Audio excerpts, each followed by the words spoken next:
Okay, are we working here?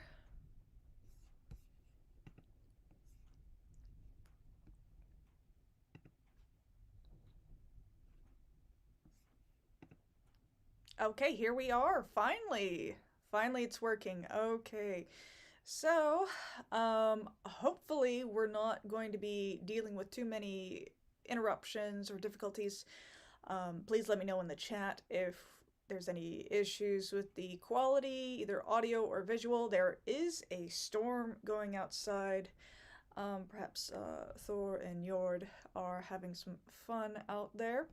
But we're going to be taking a look and seeing what's going on in the world today. But as always, I am Sigrún with the Universal Pagan Temple. Thank you so much for joining me. And yeah, we're going to be talking about the big to do, which was Candance Owens finally talking to Erika Kirk. And that whole debacle, which really kind of took, for a lot of Candace's fans, it took the wind out of their sails because they wanted them to have, like, a brawl over it. But it seems to be behind the scenes that there's a little agreement between these parties, and I kind of have the idea that Candance Owens is kind of playing this up, but she is doing some things, as far as destroying the reputation of TP, as in TP for my bunghole, USA, which I really do appreciate. Um, yeah. Yes, the SmackDown. Yes, exactly. But I wanted to touch upon something that Candance Owens did say in this past stream that she did earlier today, where she started to talk about Mike McCoy, which is the son of Rob McCoy. And if you remember, a couple videos ago, I talked about Rob McCoy and how he had a big influence on Charlie Kirk. And Rob McCoy is actually the pastor that gave Charlie Kirk a lot of guidance in terms of the Seven Mountain Mandate. And, the Seven Mountain Mandate is about destroying the separation between church and state in America and making it all about Christianity and Christian Zionism. And so apparently, when Candance went to go talk to Erika Kirk, um, Erika was saying that Rob McCoy, oh, he doesn't have any connections with TP USA, blah, blah, blah. Well, that's an obvious lie. And apparently, Candance Owens believes that lie, which is kind of pathetic because of how much Rob McCoy has had an impact upon Charlie Kirk. And then his son, Mikey McCoy, was right there when Charlie Kirk was assassinated. And it's actually pretty disgusting, his behavior, and I'm going to be talking about that. Um,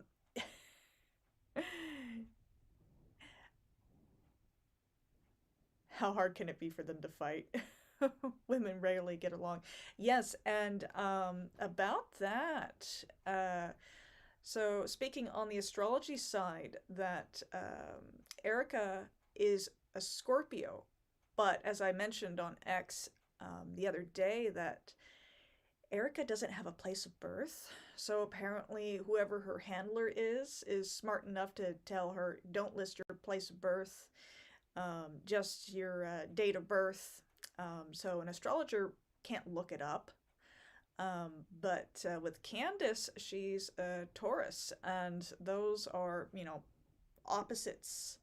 And usually there's incompatibility with Taurus and Scorpio. And that's just basic sun sign astrology right there. A bit of incompatibility between those two gals and their personalities. But let's get into, I'm going to flip this screen here if I can. Hold on.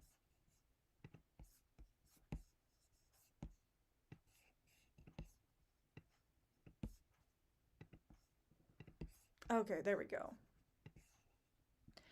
Okay, so Candance Owens reveals that Mike McCoy, his call log immediately after Charlie Kirk was shot. Now, as I just said, that he was standing to Charlie's left, and you could see him. He has his phone in his hand, and he just like walks off, and it's really kind of awkward. So, yeah, apparently this guy, he doesn't call 911, and the obvious thing to do, he calls Elizabeth McCoy, and they stay on the phone for 10 minutes. He calls Blake Neff, or no, sorry, Blake Neff calls his mother, last 45 seconds, blah, blah, blah. So, Mikey McCoy adds Erika Kirk to the call, and this is, within the span of 20 minutes here. And Mike McCoy drops Erika from the phone call. Mike McCoy then adds his father Rob to the phone call with him and Elizabeth. And then he ends the call with his father. And then he ends the call with Elizabeth McCoy. And then he calls, Danny McCoy calls Mike McCoy again. And they stay on the phone for 10 minutes. And so this is like, you know, when somebody's having a medical emergency, or somebody just literally got assassinated, this isn't really what you do. And it's very suspicious. And this behavior is not too unusual for these Christians to do, to miss the point entirely of an issue, especially a major issue like this. You can actually see it. And there was like an interview I was watching the other day about what goes on in the Mormon church, where they will just deflect any issue that they're having to their attorneys. So it's almost like Mike McCoy was calling his father kind of like as an attorney thing in the moment, to discuss what's going on, instead of, you know, doing the obvious thing, which would be call 911. But it's just absolutely ridiculous that it went this far. And then, oh, you're a Taurian. Oh, that's great. Yeah, my husband and my son are also Taurians. Yeah, hot potato via telephone. Exactly. The entire thing with the telephone addiction. Okay, everybody's attached to their phones nowadays.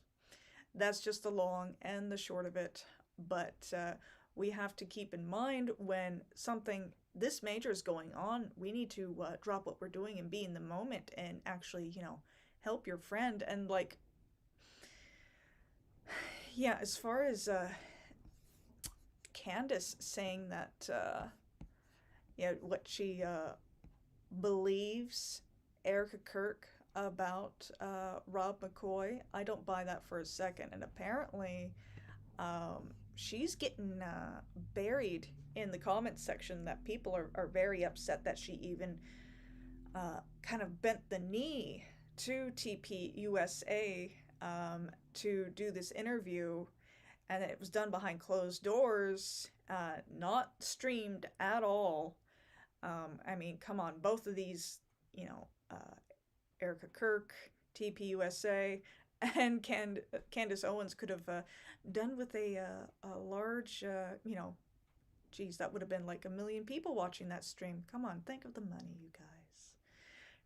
I know that's what TP USA is doing right now, and I'm assuming that also Candance Owens is also doing that. But yeah, apparently during the stream today, I watched quite a bit of it, not the whole thing, but Candance Owens starts to, you know, kind of back off of TP USA, saying that she did it in anger when she told people to stop donating to them, which is kind of funny, in that that was actually a big selling point for me in terms of, what TPUSA has been doing towards pagans, that I've been recently made aware of, with Pagan Threat, written by Pastor Lucas Miles, okay, who is definitely involved with TPUSA. They can't deny that. His face is all over TPUSA faith. But yeah, it's just backing off of that, considering how much has been exposed with TPUSA and, their mismanagement of money, how they're handling their money. I mean, there's this one finance guy that's making it his entire channel now, is just exposing what TPUSA is doing with their money and having, their businesses located in freaking parking lots of all things. It's ridiculous. But yeah, a lot of people are calling out Candance Owens on other things, telling that, oh, she sold out. She got the call from the ZIonists, and she opens her show this evening with kind of like a meme where she's dancing to the typical Jewish song there, and she's saying, oh, she sold out as a joke, but then you agreed to a meeting with these top Zionists. Erika Kirk is definitely a top Zionist coming in, on national TV saying Shabbat Shalom, and that's not Christianity, as she claims to be a Christian. No, she's something else. Let's see. I'm gonna take a look at these comments. Can you turn the outbound? Okay. Let's see. Yeah, I've got it as loud as it'll go. How's that? Maybe that's it's hidden in my hair.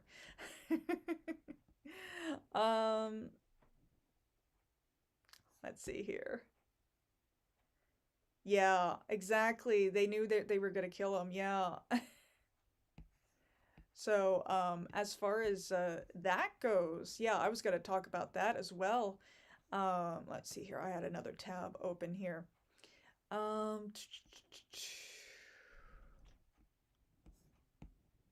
That's where she's calling. Yes.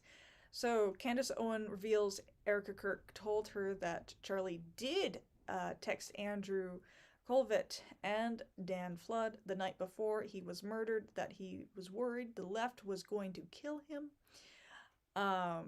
So there's that.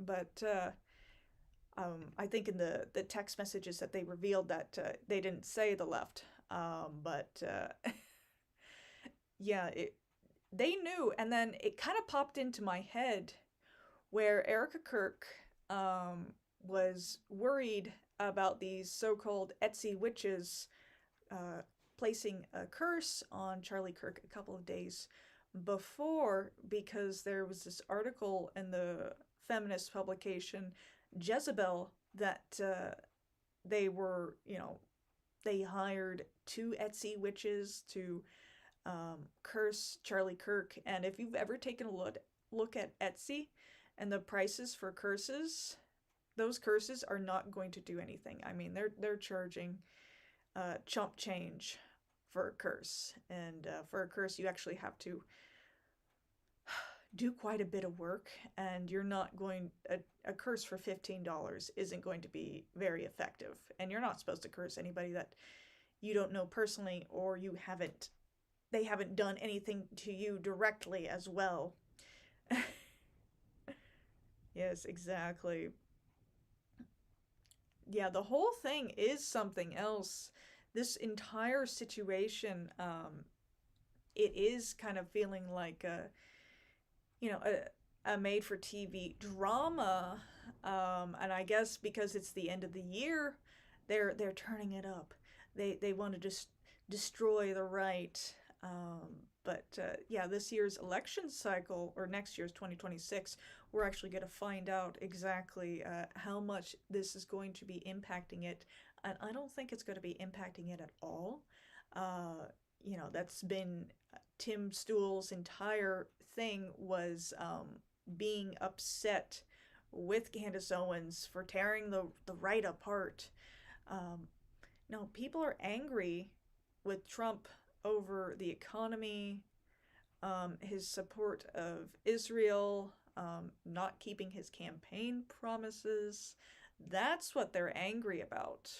They're not so much angry, you know, about the whole Charlie Kirk thing, because we've already lost our trust in the FBI.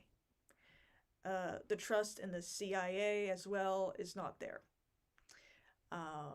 A lot of us thought that, you know, Dan Bongino being in the FBI was going to give us, you know, some better results, but it hasn't done anything at all. It's just been more of the same and even worse. It really shows the Uniparty does exist, and it's the Zionist Uniparty.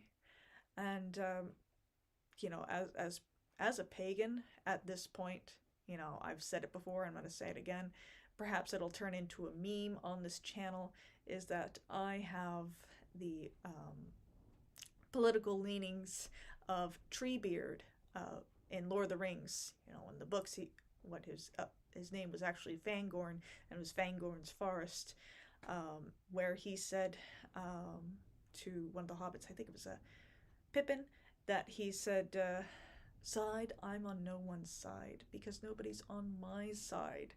And that's really where pagans stand right now, because definitely the left isn't on our side. They prefer the company of Muslims who, they're not pagan friendly.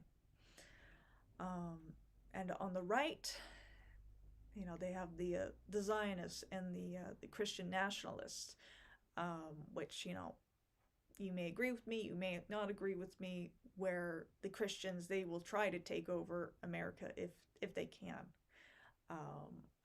But at this point, it's the rug's being pulled out from under it. I mean, kind of the strongest force for that is TPUSA, and that rug is being pulled out from under them, but there is still that strong push for Christian Zionism in this nation, especially with the evangelicals.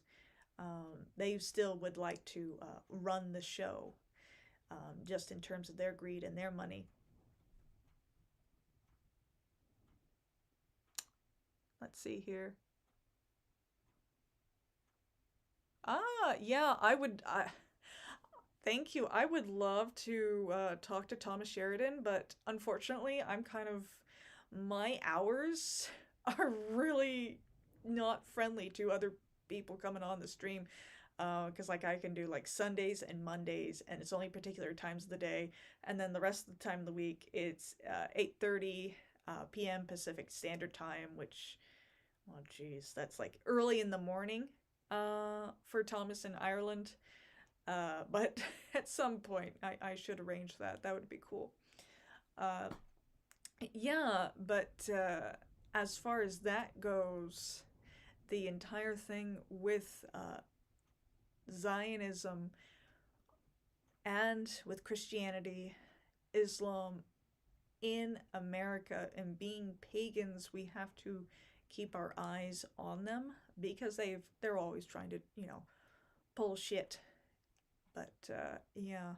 But in terms of what I'm going to be doing about it is that I've already told some of y'all that I'm going to be creating some positive pagan content, because I just did one yesterday, or I filmed it and I posted it this morning.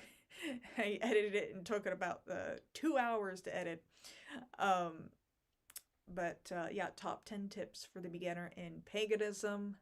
And then I'm going to be talking about ancestral paganism and ancestral pagan paths, and taking that as a form of healing from Christianity, because, you know, most of us, we came from a Christian background, and we've got the brain damage to prove it. And really, I make these types of videos and these streams as kind of like, you know, a release, a mental release from just some of the frustrations that we have to deal with as pagans and what we see in the news. And, you know, it's therapeutic. It's a fun time, and I really enjoy doing these types of things. But I think I had something else to show all y'all, unless I was mistaken. Maybe I was. But yeah, let's do something different tonight. How about if y'all want me to talk about anything, obviously that won't get me in trouble with YouTube, let me know in the comments, and I'll see what I have to say. Kind of like an Ask Me Anything moment.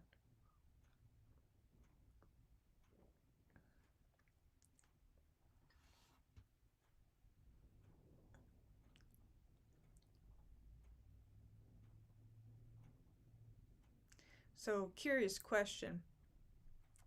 Do you celebrate the winter solstice and associate it with Yule, or do you do a more traditional Norse heathen celebration of Yule and you celebrate it in January? Do I watch Adam Green? Yeah, sometimes I do. Yeah, I do. Yeah, he's fun to watch. I don't agree with everything that he has to say. Looney Tunes Vengeance. Yeah, that... Netflix is buying out Warner Brothers, so Looney Tunes is going to be forever destroyed. And it's too bad, because the classic Looney Tunes were something else. You really seem into the Egyptian stuff. Care to go deeper into it? I don't celebrate any holidays anymore. I used to celebrate Norse pagan holidays. I started paganism in Egyptian paganism because I had an interest in Egyptian paganism and Egyptian, history growing up. And it was kickstarted by Tomb Raider: The Last Revelation, which is the fourth Tomb Raider game that came out in 1999. And I just became obsessed with, ancient Egypt. And of course, the Mummy movies did not help my obsession at all. And so I just started getting really deep into Egyptian history. And it was very disappointing as a child that it was never a topic covered in school. But I started studying Egyptian mythology. And then when around 19, I was exposed to the idea on an internet forum about paganism. And I never realized, hey, you can actually worship these gods? Well, hey, I know a lot about this. I already had quite a few statues of the Egyptian gods. And so I started my practice from there. Started with Egyptian paganism. And then I kind of felt like, okay, I would like to connect with my ancestors more, but I really don't know how to do that. So I started to kind of get into Wicca, and I was in Wicca for quite a while when I worshipped the Egyptian gods through Wicca, and then I met my now husband, and we started Universal Pagan Temple, and around 2014, 2015, that's when I started to get into the Norse pantheon and worshipping the Norse pantheon.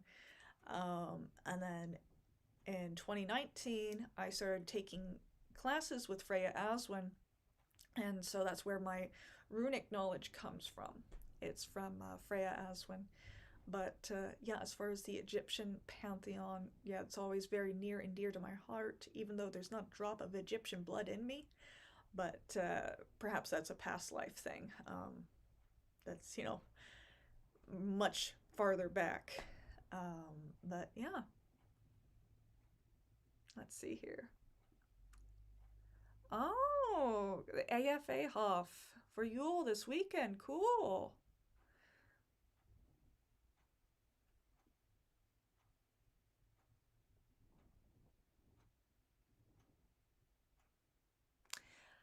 Oh, have you done any videos on numerology? No, I haven't. And I know a little bit about numerology. My husband knows more because he is a he does a lot of tarot. And you do use numerology in tarot, and you know, the 1 to 10, as far as the what do they call that? Not the minor arcana, and then the major arcana as well. There's some numerology in there. But yeah, something maybe I'll be covering as a video idea. Thank you.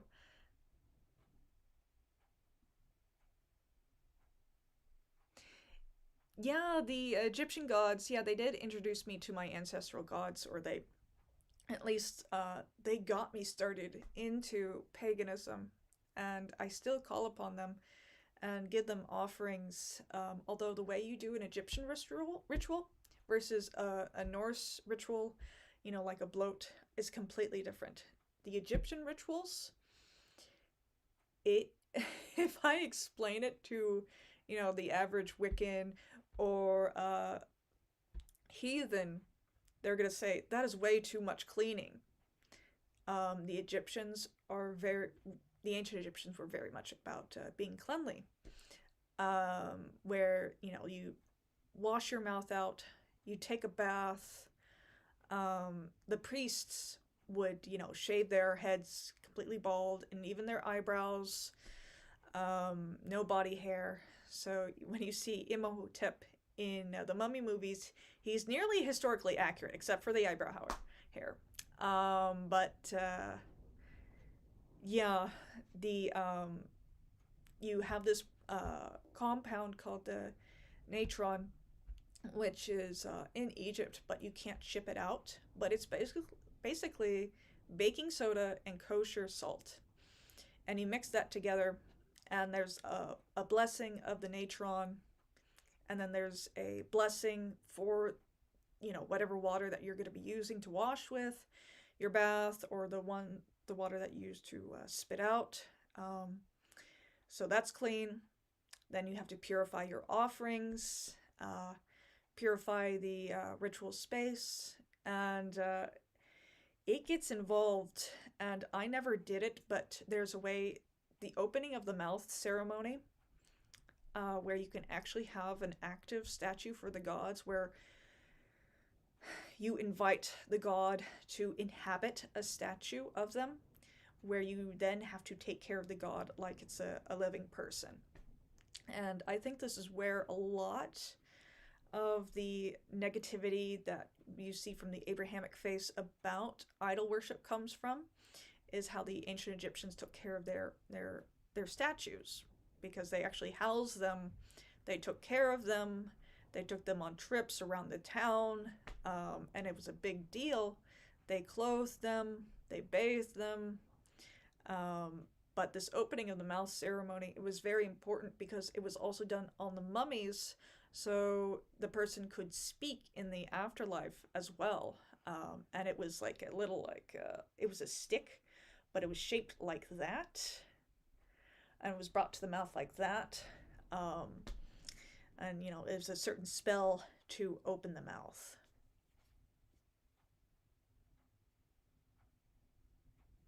Let's see here. Yes, they only wanted to give the cleanest and the best to their gods. Beautiful for them. How do you offer to your ancestral gods? Romans did that too. Gods possess statues. It's why their heads were... Oh, okay, yeah. Yeah, how I offer to my ancestral gods is I just, you know, I'll either do a bloat with my husband, or, you know, if it's just a less formal, I will, you know, give offering of incense. And I know some people will say, oh, well, that's not traditional. The Norse didn't have any access to incense, but I'm sure, you know, if you brought a Viking from the 9th century into my home and showed them my altar to the Azir and the Vanir, and I showed them incense, they say, oh, that's a pretty good offering. Because, yeah, incense is used and has been used as offerings to gods and goddesses throughout the centuries and throughout, cultures. And it also smells good, and that would be, something very appealing to our, Viking ancestors. But yeah, I just give offerings of incense, light candles, and always give a little offering of beer, which I present the beer to them, and then I go outside, and then I face the north, and I invoke their names again, and I pour the beer out for them, and this, that's how I honor them, and that's how I, give them an offering, but a lot of people do it a different way, but that's the way that it works for me. Let's see here. I'm going to read comments here. I have mostly Germanic and Celtic ancestry, but I've always liked Hellenistic paganism. And I used to watch the Hercules show in the 90s, and as a kid, probably why, LOL. Yeah, I watched Xena and Hercules. Yeah, I love those shows. Those were great. Yeah, Christians drink their god's blood. Yep, and his flesh. Yeah, their criticisms, yeah, it's goofy, inaccurate, and it's just like what they see on TV and movies, and it's perpetuated by Hollywood, where they criticize Hollywood for, all sorts of things, of course, and I sometimes share their criticisms of Hollywood, but as far as that goes, yeah, it's embellished. Oh yeah, Hercules and Xena were awesome. Yeah, I recently I got all 6 seasons of Xena on DVD. Binge those.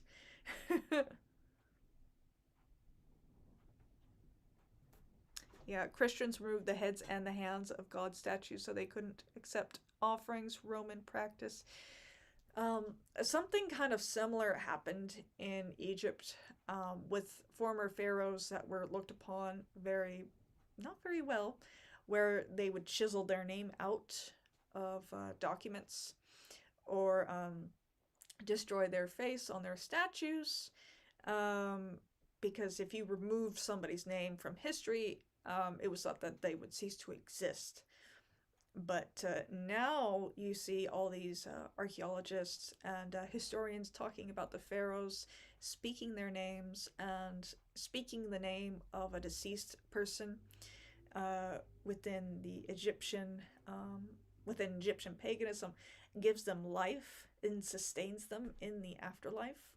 And so a couple of years ago, when they were moving all the mummies of the pharaohs from the old Egyptian museum into the new one that they built, they did this big parade, and each pharaoh had their own kind of like, it was kind of like a pickup truck, but it was all pimped out and really fancy.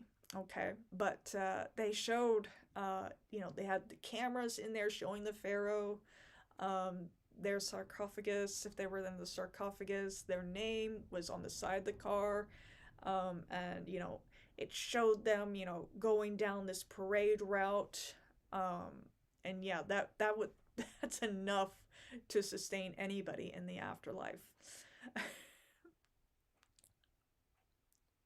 Let's see here. How do you use the runes in your practice? Oh, yeah. So I worked with the Elder Thufark, and I use runes based on what from Freya Aswynn's teaching. So if you're familiar with Freya Aswynn, that's how I use them. But I use them mostly for protection, like Alhis, and I use them to heal, like Urus, Gebo, or I will use them in spell work,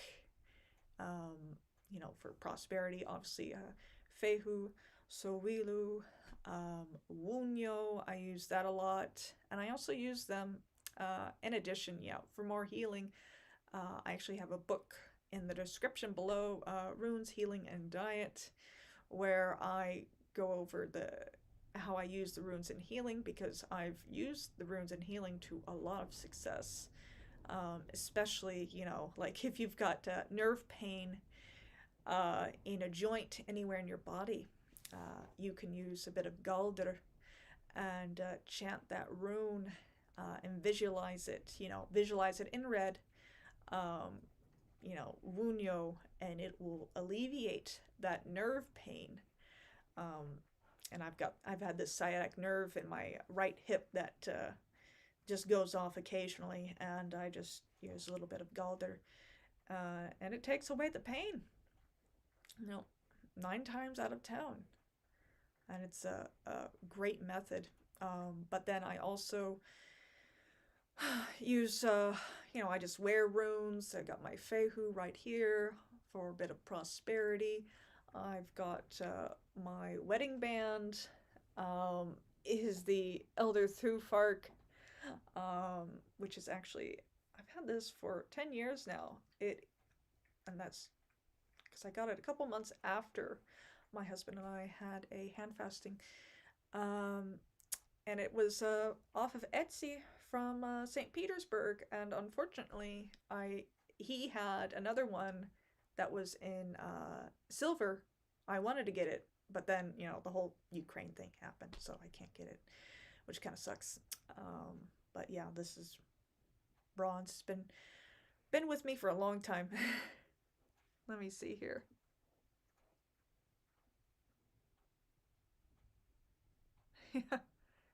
Early pre-Christian religions remind me a lot of sport team fandoms today. Yes, exactly. I grew up in Texas, so I know a lot about that. I have come to believe that the Elder Thufark are 24 foundational principles of existence. Yes, exactly.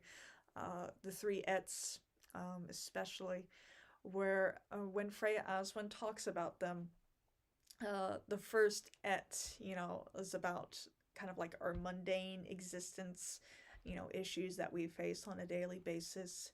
The second Et is about, deep personal issues, the subconscious.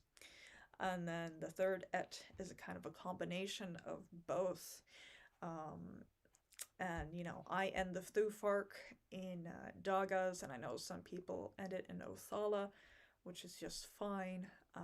But if you haven't yet already, read Freya Aswynn's book, Northern Mysteries and Magick. It's a great read. And Rational Focusm, you would, I don't know how familiar you are with Freya, but you would definitely agree with a lot of things she has to say. Oh, cool. Nice.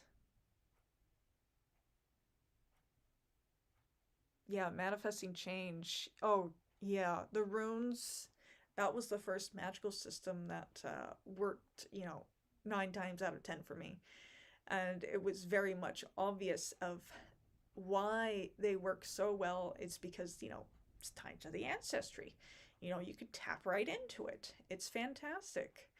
And, I want to start to get into the younger Thufark at some point, and the Anglo-Saxon Thufark. Another interesting one, in terms of the rune poems. Those can also be used in spell work. Let's see here.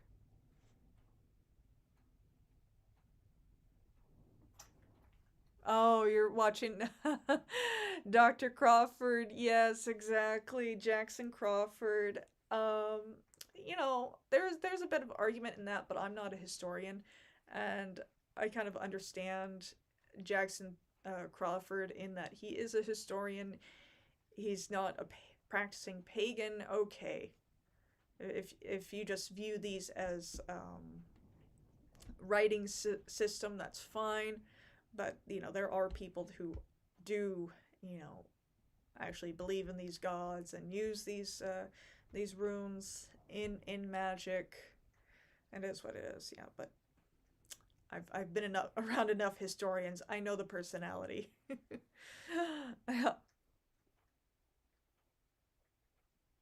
Yeah, yeah, yeah. Dr. Crawford is.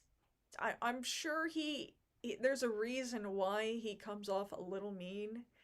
Um, some pagans can be a bit assholish when they're talking about paganism. And he's trying to do the scholarly thing, being a historian. Okay, but as far as historians go, I like to watch Survive the Jive because he is a practicing pagan and a historian. Okay, well then I can, I'm not going to watch something that, where he's taking jabs at pagans because they're irritating him in the comment section. Um, so there you go.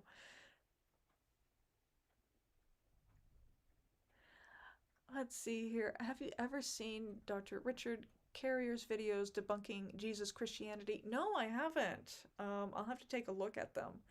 I've got a whole laundry list of things to watch and to read, but I appreciate any, additional input that y'all can give me. More stuff for more videos, more fun times. Oh yeah, you like some of Survive the Jive's work, but he annoys me. I'm gonna be honest here. Survive the Jive reminds me of my brother, so I get the point. My brother's kind of got the same personality, but just he's American, obviously. But yeah, same personality. Um,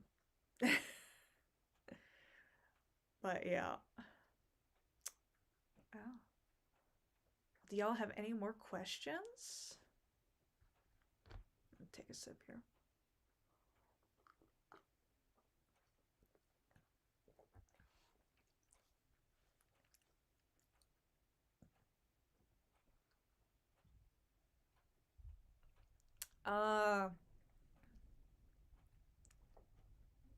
Yeah, Wisdom of Odin.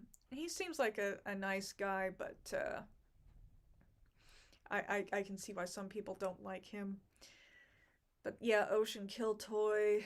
I don't really watch him too much. Uh, no, I didn't purchase Survive the Drive's classes. I've seen them for sale.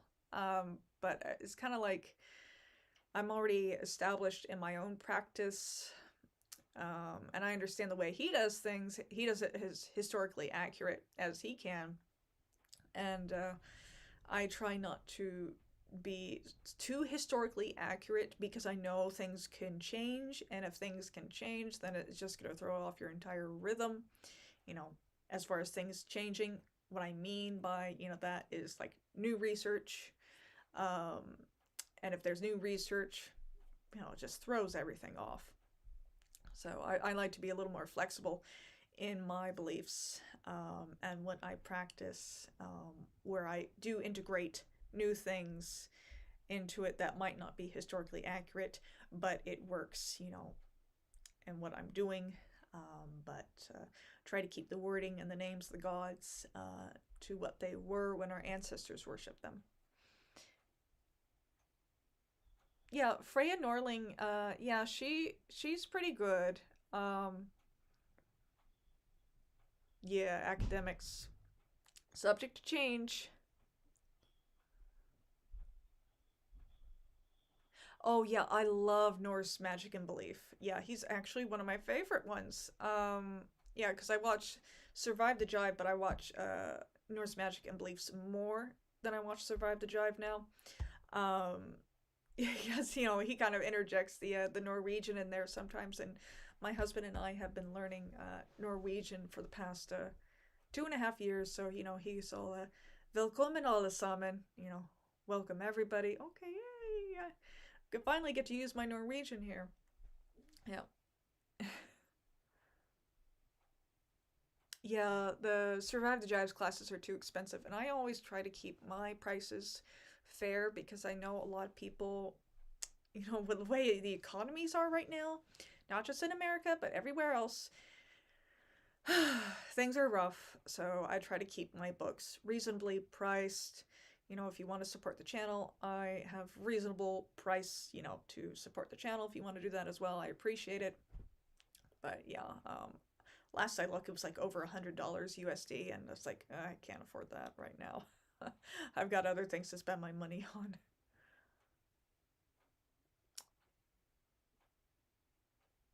Right.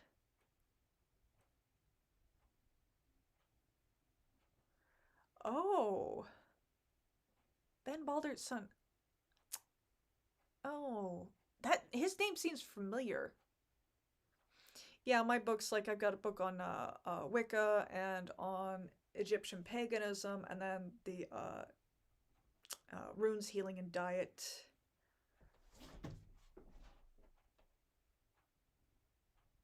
Oh, he applies the Eddas to alchemy and does lab work. Oh, that is cool. Never heard of that.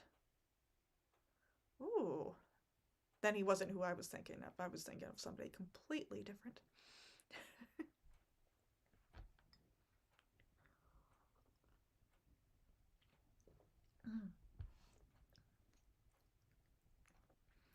But okay, I think I'm gonna wrap it up. This was fun. Let's see. Oh! My grandpa is half German, and what's the difference between Norse paganism and German paganism?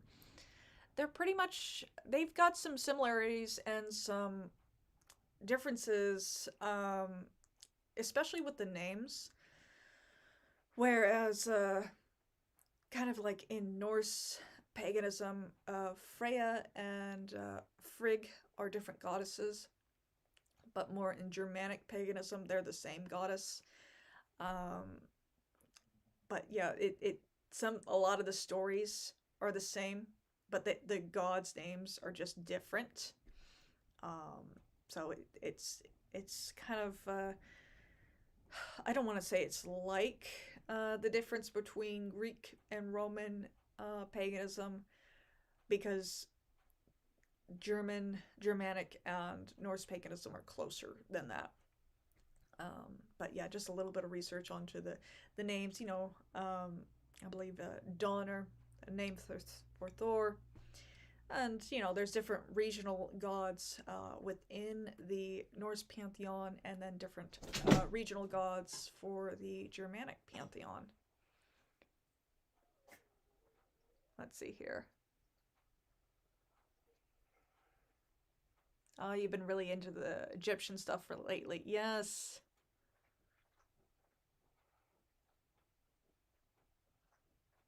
Oh, yeah, okay. I'll check out Dr. Richard's stuff. Yeah, thank you.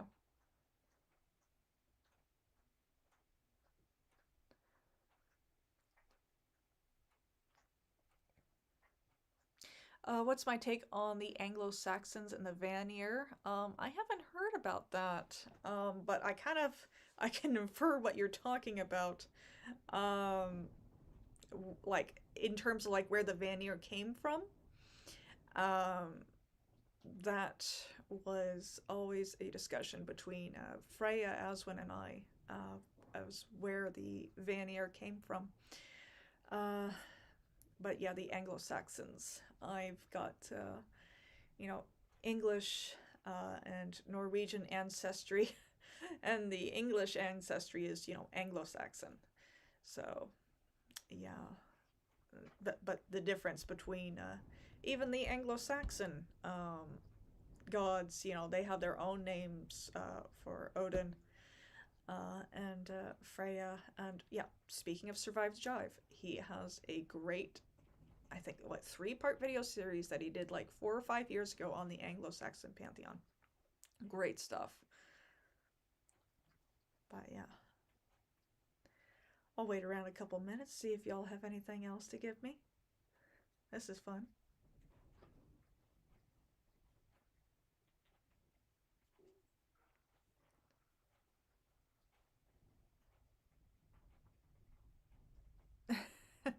I think the Scythians brought the Azir gods to the hippie Vanir Westerners. Yeah. Exactly, because the kind of the story between the war between the Azir and the Vanir. It could be a historical retelling of that. Especially, there's several comparisons that you can make between history, actual history, and mythology, where the mythology will echo history, but it'll be a mythological tale. One such story, speaking of the Egyptian pantheon, is during the last ice age, that Egypt was actually kind of like a marsh. It wasn't a desert. But then after the ice age ended, Egypt became a desert. Okay. Well, the Egyptians were in Egypt during that switch in the ice age. And within the mythology, Horus, in his battle with his uncle Set, Horus gets his left eye ripped out. Okay, and that causes the phases of the moon, because of the healing eye of Horus. Okay. But then Horus rips Set's testicles off. And Set is the god of the desert. And that is why the desert is barren, because he ripped his uncle's testicles off. Talk about a family feud. And I believe that that's how the Egyptians explained with mythology how, their marshland went from a marsh to a desert. It's the end of the Ice Age. How are they going to explain that? Yeah. Alpha, yes. Horus, yes. Definitely an alpha. That's a very, if you read the entire mythological tale, and there's several variations of it because it kind of changed over the centuries and the years, through the Old Kingdom, Middle Kingdom, New Kingdom, as far as what happened, and the variations. Yeah, they're hilarious. Some of the stuff that happens is really hilarious or sad, but yeah. Let me take a look.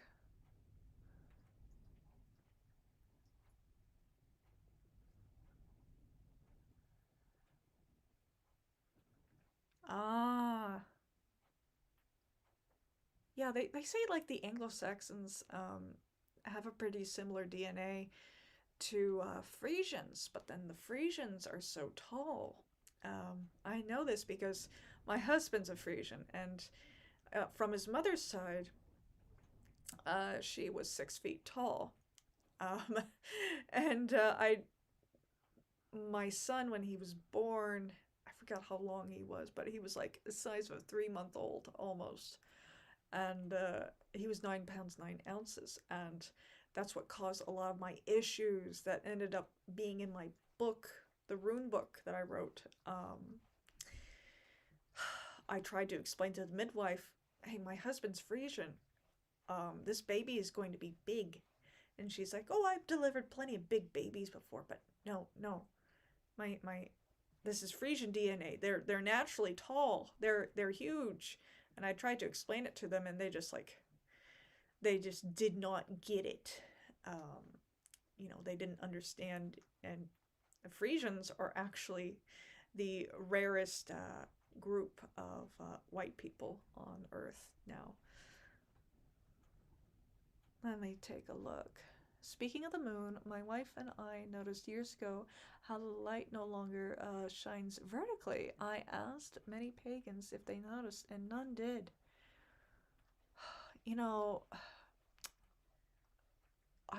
I haven't noticed myself.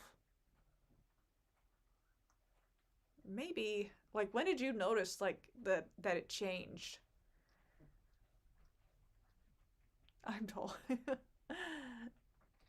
How can I convince Christians that other gods aren't demons and that paganism isn't scary? Unfortunately, that's something that everybody has to deal with as a pagan, is that you're going to have Christians telling you that your gods are demons and that paganism is scary. And what I suggest for that is, if you can't convince them to, then just don't try. Just make sure that they're not going to try to come after you and hurt you. Unfortunately, some Christians, they don't accept our answers, but I don't accept their answers. I don't accept that they view our gods as demons.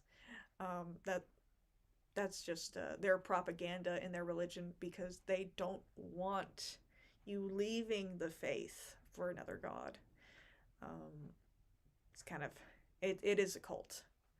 That's basically what you're getting towards yourself is when these Christians are saying, oh, well, your gods are demons, you're getting a cult response, because they're trying to use fear tactics to bring you back in. Let's see here. I'm an old stock American from Texas. What I mean is I'm 65% Germanic, over double Germanic genetics of a modern British person from England. Oh, yeah, I'm originally from Texas myself, although I was first generation Texan, but I know what you mean when, yeah, Germanic Texan stock, New Braunfels area, where they actually speak a type of German that's like modern Germans have a hard time understanding it, but I guess the what do they call them? The Afrikaners in South Africa, they can actually understand the German Texan, and it's a cool dialect. But yeah, yeah, there were a lot of Germans in Texas, and I grew up around them, so I've heard a lot of German growing up, so it kind of does make me a little nostalgic when I hear German. Let's see here.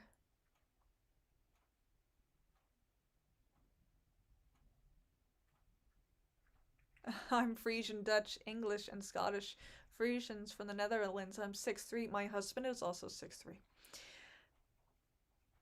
Let's see here. Right, yeah, unfortunately that's built into the religion. The whole goal was to take people away from their ancestral gods. Yes. March of 2022, the light travels around the outside. Oh, freaked me out. Rational Focusm, there's some talk about polar shifts, like the North Pole and the South Pole are moving. Perhaps that has to do something with it, or that has something to do with it.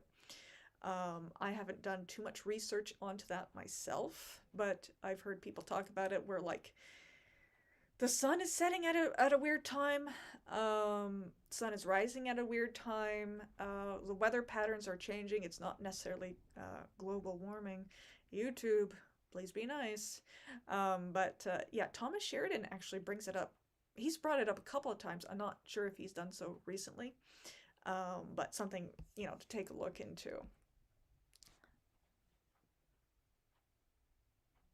Oh.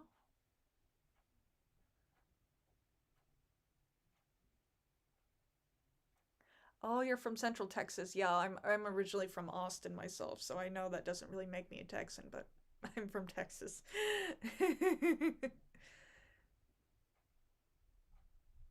Sometimes I wish the Roman Empire would have stayed pagan and not went Catholic.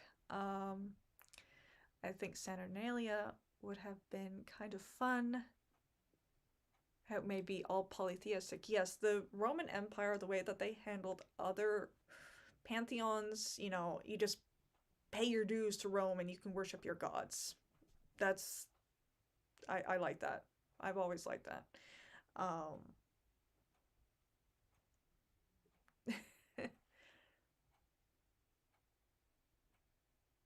Oh, the sun has been rising in the north lately. Yeah,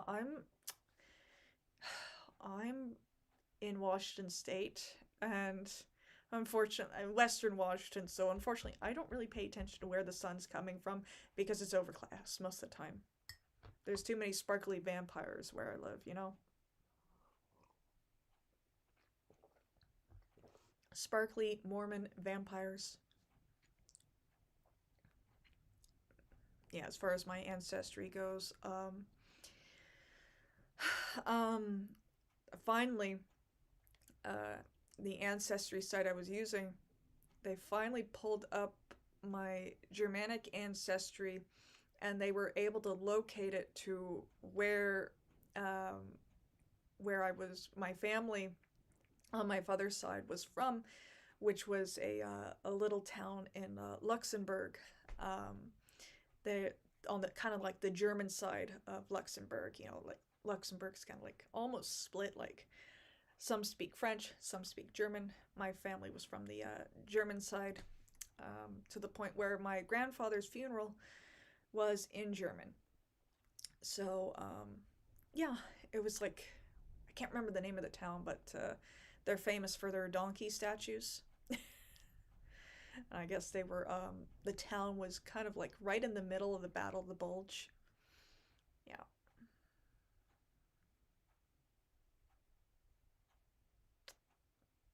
Yeah, but yeah, if y'all have any more questions.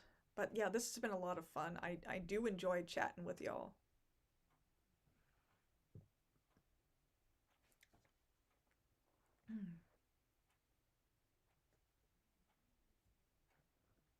So for y'all that have families, how do you handle Yule or winter solstice when it comes to presents? Do you open gifts on the winter solstice, or do you wait until everybody's off and open them on Christmas Day? Because I actually have Yule off this year, so we might actually open up our gifts on that day. Oh, thank you. Yeah, I've enjoyed it.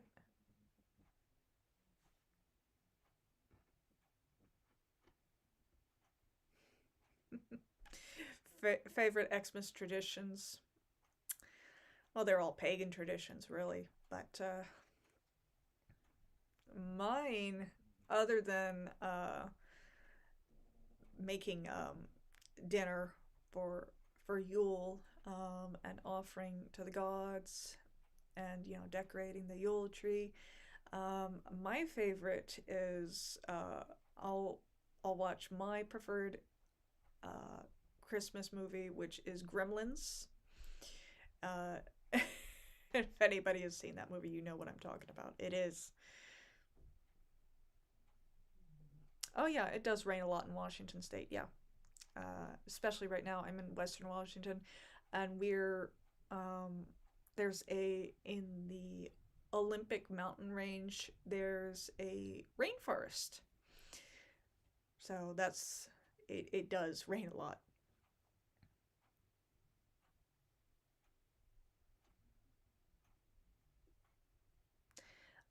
Personally, I started calling this time of the year evergreen, the owl on top of the evergreen. That's my tradition. Oh, that's cute.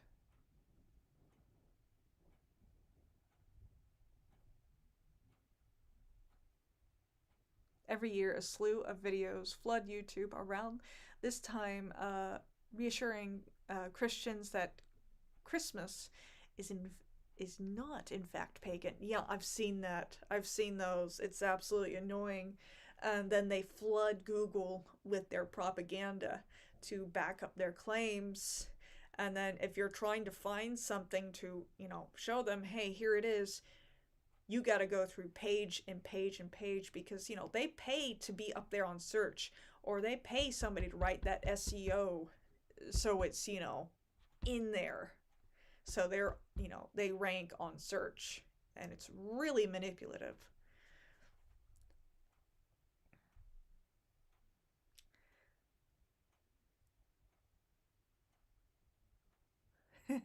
Gremlins, it's an 80s movie.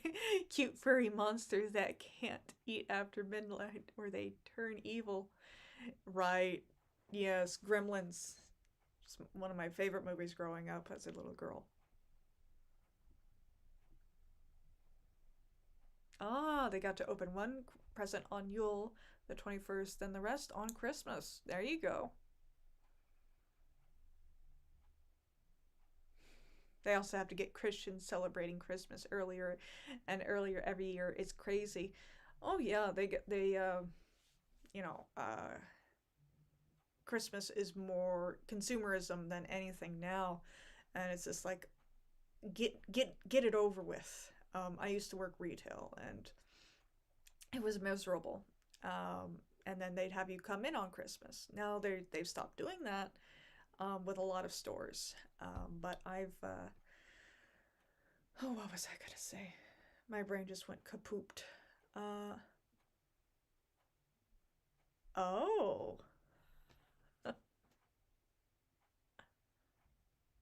baby Jesus is like a gremlin. Oh boy.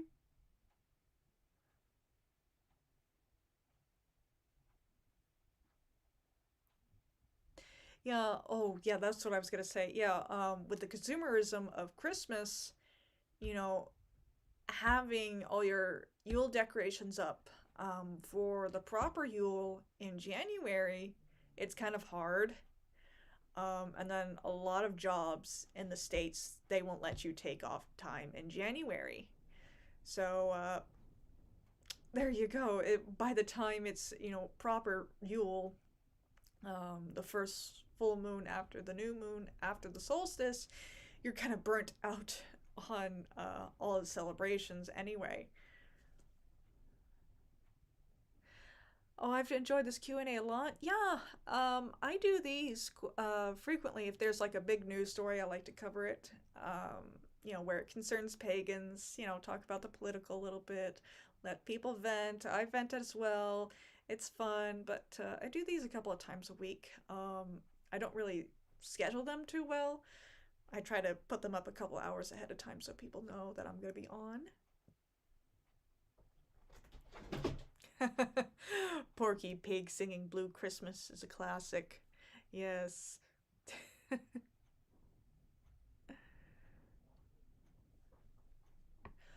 Well, all right, everybody. I think I'm going to wrap it up, and I hope everybody has a good night here. And yeah, we'll do another stream soon. Um, Depending on, what type of craziness pops up, or, might do one around Yule time just to pop in and say hello to everybody. But until next time, blessed be.